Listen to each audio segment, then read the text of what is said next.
Vilken världsdel ska jag spränga först? Afrika? Nej.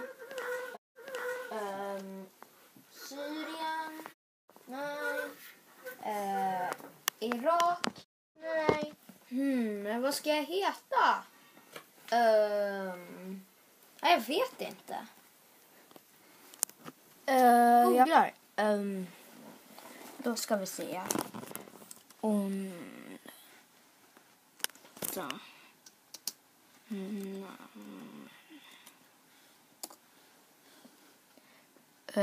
Undan fantasierna.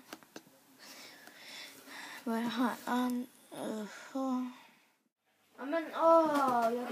Nu har vi det ready! Rednex. Bra. Vad gör du? Namn. Oh shit.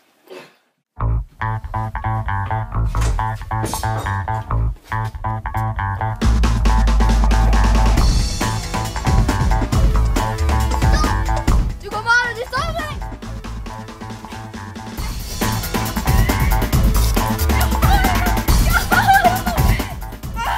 Ta det.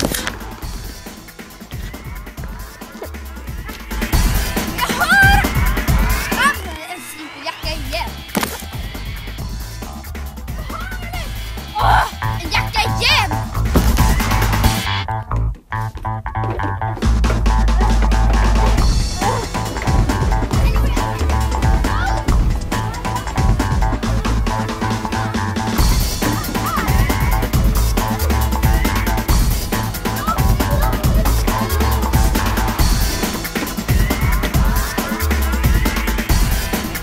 Du har dig!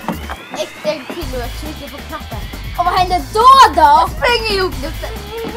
Vad händer då? Får man inte göra det? Jo.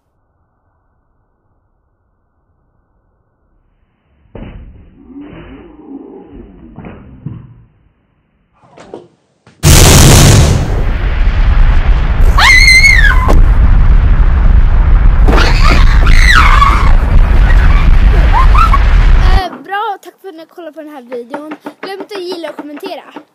Och så ses vi i nästa video. Hej då! Hej då! Hej då, men...